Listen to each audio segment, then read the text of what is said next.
नमस्कार, सुप्रभात, स्वागत, अभिनंदन आप सभी का सबरंग कार्यक्रम में। मित्रों, कुछ दिनों पहले हमने आपको एक चश्मा दिया था कि हर व्यक्ति, हर घटना के पीछे जो अच्छी बातें हैं, उन्हें हम उस चश्मे से देखें कि क्या अच्छाई छिपी हुई है। निश्चित रूप से आप चश्मा पहन के रखते होंगे और सचमुच इसका चमत्कार भी देख रहे होंगे। आज मैं कुछ ऐसे शब्द लेकर आया हूँ मित्रों, जिन शब्दों के पीछे बहुत अच्छे भाव छिपे हुए हैं। कुछ ऐसे नकारात्मक शब्द भी हैं जो लगता है कि अरे ये तो बहुत ही नेगेटिव है, जैसे फेल हो जाना, फियर का होना। लेकिन इनके पीछे भी कुछ अच्छे भाव हैं जिन्हें आज हम सब रंग में देखेंगे। लेकिन शुरुआत एक अच्छी चीज़ से करते हैं, गोल, जिसकी चर्चा हम हमेशा करते हैं। लेकिन यहाँ गोल का भाव किसी ने बहुत अच्छे शब्दों में कहा मित्रों, गेट आउट एंड लर्न। बाहर निकलो और सीखना शुरू करो, क्योंकि जब तक तुम बाहर नहीं निकलोगे, अपने बिस्तर से भी बाहर निकलने की बात है और कंफर्ट जोन से भी बाहर निकलने की बात है। जब तक बाहर नहीं निकलोगे तब तक सीखोगे नहीं। बोलने से पहले सोचिए। शब्द बहुत छोटे होते हैं, लेकिन उनका प्रभाव बहुत गहरा होता है। एक मधुर शब्द किसी का दिन बना सकता है, तो एक कठोर शब्द वर्षों पुराने रिश्ते भी तोड़ सकता है। इसलिए बोलने से पहले एक पल रुककर सोचिए, क्या जो मैं कहने जा रहा हूँ वह सत्य है? क्या वह आवश्यक है? और क्या वह सामने वाले के लिए हितकारी है? कई बार मौन गलत शब्दों से कहीं अधिक शक्तिशाली होता है। सोच समझकर बोले गए शब्द सम्मान बढ़ाते हैं, विश्वास पैदा करते हैं और रिश्तों को मजबूत बनाते हैं। याद रखिए, शब्द एक बार मुख से निकल जाए तो वापस नहीं आते। इसलिए अपनी वाणी को मधुर, संयमित और सकारात्मक बनाइए।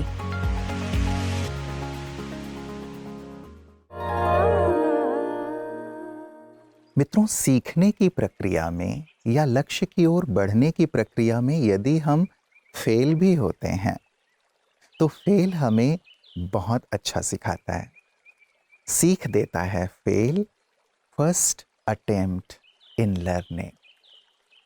फर्स्ट अटेम्प्ट इन लर्निंग, जो हमारी सीखने की प्रक्रिया है, उसमें मेरा जो प्रयास है उसकी ओर मैंने एक कदम बढ़ाया है, एक नई चीज़ सीखी है कि हाँ, ये करने से शायद मुझे सफलता नहीं मिलेगी, मैं कुछ और करूं।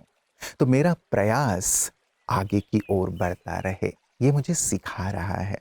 अब देखें, बच्चे भी जब चलना सीखते हैं, शुरुआत करते हैं, फर्स्ट अटेम्प्ट कैसा होता है उनका?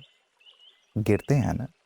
जैसे उसने चलना शुरू किया, चलने तो नहीं लगते, दौड़ने तो नहीं लगते, चलते हैं गिरते हैं, चलते हैं गिरते हैं। यदि बच्चा चलने का प्रयास करना छोड़ दे कि मैं फेल हो रहा हूँ, चल नहीं पा रहा हूँ, तो क्या होगा?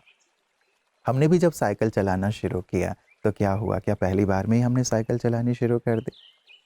हम गिरे ना, और यदि गिरने से डरते तो शायद हम कभी साइकिल नहीं चला पाते। एरोप्लेन बनाने की प्रक्रिया आपने देखी होगी, वो वीडियो, कि कैसे व्यक्ति पंछी की तरह उड़ान भरने के लिए जो उसका प्रयास था, जो उन्होंने मशीनें बनाई, जो एरोप्लेन फाइनली जो आज हम जिसमें उड़ते हैं वहाँ तक पहुँचने की जो प्रक्रिया थी, शुरुआत की, वो कैसी थी? कितनी बार गिरे, कितनी बार असफल हुए, लेकिन फिर भी प्रयास जारी रहा, इसीलिए सफल हुए। नमस्कार, स्वागत है सेहत में। क्या आपकी त्वचा पर बार बार पिंपल्स, खुजली या रैशेज हो रहे हैं? क्या आप हर नई क्रीम या घरेलू नुस्खा आजमा रहे हैं? तो जरा रुकिए। हर स्किन प्रॉब्लम का कारण सिर्फ त्वचा नहीं होती। कई बार इसके पीछे हार्मोनल बदलाव, एलर्जी, तनाव, नींद की कमी, गलत खान पान या किसी अंदरूनी बीमारी का भी हाथ हो सकता है। इसलिए बिना सलाह के बार बार क्रीम बदलना समस्या को और बढ़ा सकता है। त्वचा को स्वस्थ रखने के लिए भरपूर पानी पिए, संतुलित आहार लें, रोज चेहरा साफ रखें, धूप में निकलते समय सनस्क्रीन लगाएं और पर्याप्त नींद लें। अगर समस्या लगातार बनी रहे, फैलने लगे या दर्द और खुजली बढ़ जाए, तो त्वचा विशेषज्ञ से जरूर सलाह लें। मित्रों, असफलता एंड नहीं है, बल्कि असफलता सफलता की ओर चढ़ने की पहली सीढ़ी है। कई लोग कहते हैं, ये कहते हुए आपने सुना होगा कि सब कुछ खत्म हो गया, एंड हो गया, और एंड हो गया करके अपने जीवन का भी एंड करने का सोचने लगते हैं, अपने परिवार का भी एंड करने का सोचने लगते हैं। आप आए दिन ये सुनते होंगे कि पूरे परिवार सहित किसी ने अपने आप को ख़त्म कर लिया, कोई 10वीं मंजिल से कूद गया, कोई 4थी मंजिल से कूद गया, एंड। मन में ये जब भाव आ जाता है कि नहीं, एंड हो गया, तो वो एंड करने का सोचने लगते हैं। यहाँ हम एंड का भाव बड़े बड़े अक्षरों में लिख करके रखें मित्रों। Effort never dies, effort never dies. जो आप प्रयास कर रहे हैं वो कभी मरता नहीं, हमेशा आपको आगे की ओर लिए चलता है, भले ही वो दिखाई दे रहा है या नहीं दे रहा है। एग्जाम्पल देना चाहूँगा आपको। यदि एक बड़ी दीवार है, उस बड़ी दीवार को गिराने के लिए आपको 100 हथौड़े मारने पड़ते हैं। पहला हथौड़ा आपने प्रयास किया, 10वें हथौड़े का प्रयास किया, 50वें हथौड़े का प्रयास किया, तब तक दीवार में कुछ भी होता हुआ दिखाई नहीं देता। 99 हथौड़े तक भी कुछ दिखाई नहीं दे रहा होता, लेकिन जब 100वां हथौड़ा पड़ता है, दीवार गिर जाती है। प्रश्न है कि आप पहले 10वें, 50वें, 90वें हथौड़े का महत्व नहीं था, इस प्रयास का महत्व नहीं था।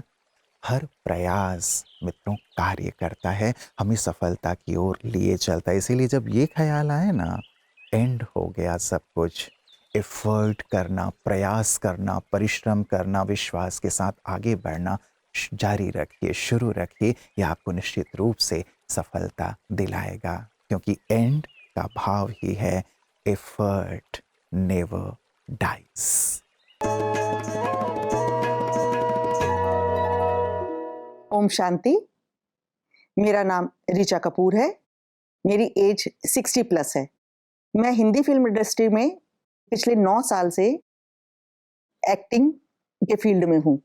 मैं ब्रह्मा कुमारी के साथ जुड़ी हूँ 1 साल पहले, जिसने मेरा जीवन बदल के रख दिया। मैं सोच भी नहीं सकती थी कि मैं अपने जीवन के जो 60 साल थे मैंने वो ऐसे ही गवा दिए। ऐसा फील हुआ मुझे ब्रह्मा कुमारी में जाने के बाद। तो मैंने सुना हुआ था ब्रह्मा कुमारी का नाम, लेकिन मैंने कभी डीपली इसमें कुछ ऐसा इन्वॉल्व होने की कोशिश ही नहीं करी, ना ही मैंने इसके बारे में कोई इन्फॉर्मेशन ली। और वहाँ जाके जब मैं दीदियों से मिली तो उन्होंने मेरे को बताया कि 1 वीक का कोर्स होता है, वो आपको करना पड़ेगा। मैंने कहा ठीक है, करते हैं। तो तीसरे दिन मेरे को एक ऐसी फीलिंग हुई कि मैंने कुछ पा लिया है। मेरे को ऐसा फील हुआ कि अरे मैंने तो अपने जीवन के 60 साल ऐसे गवा दिए। ईश्वर क्या है? ईश्वर किसको कहते हैं? ये ज्ञान जो मैंने लिया, ये मैंने इस संस्था में आके लिया। तो यहाँ आके जो मैंने वाइब्रेशंस देखी और पॉजिटिविटी देखी ना, अमेजिंग था। अमेजिंग जिसको बोलते हैं। और भी लोग तीर्थ यात्रा पे जाते हैं, मंदिरों में जाते हैं, गुरुद्वारों में जाते हैं, लेकिन यहाँ का आके जो मेरे को, जिसको आत्मज्ञान कहते हैं ना, एक नॉलेज कि परमात्मा कौन है और हम कौन है। बस यही एक रिक्वेस्ट कर सकती हूँ सबसे कि आप 7 डेज का कोर्स जरूर करिए। ये आपकी जिंदगी को बदल के रख देगा। आपकी सोच, आपकी नेचर जिसको बोलते हैं, ये सब कुछ ना ऑटोमेटिकली उस ईश्वर के साथ जब आप जुड़ जाओगे ना, ऑटोमेटिकली ये आपके अंदर समा जाएंगी ये चीजें।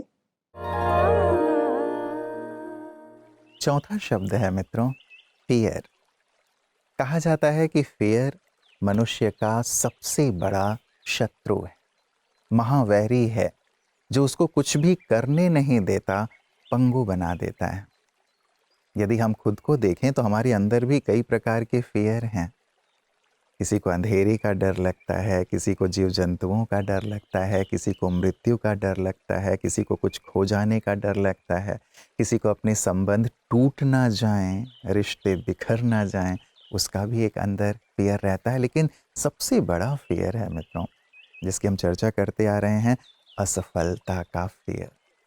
कहीं मैं असफल ना हो जाऊं। ये हर जगह काम करता है। संबंधों में मैं असफल ना हो जाऊं, कारोबार में मैं असफल ना हो जाऊं, यहाँ असफल ना हो जाऊं। जब कभी भी ये फियर आए ना, तो फियर के एक सुंदर भाव को अपने सामने लेकर के आ जाया करें। इन सबको ना अपनी डायरी में अच्छे बड़े बड़े अक्षरों में लिख लें और साथ ही रोज देखते हुए अपने अंतर मन में, अपनी बुद्धि की डायरी में भी लिख लें।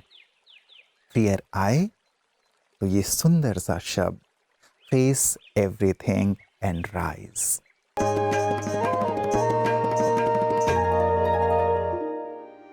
जीवन एक यज्ञ है।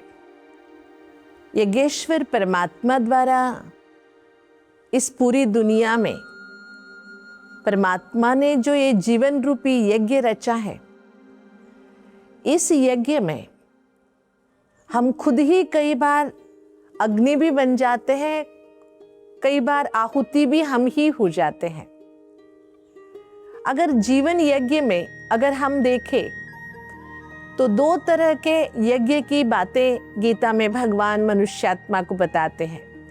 एक है कर्म यज्ञ, एक है ब्रह्म यज्ञ या ज्ञान यज्ञ।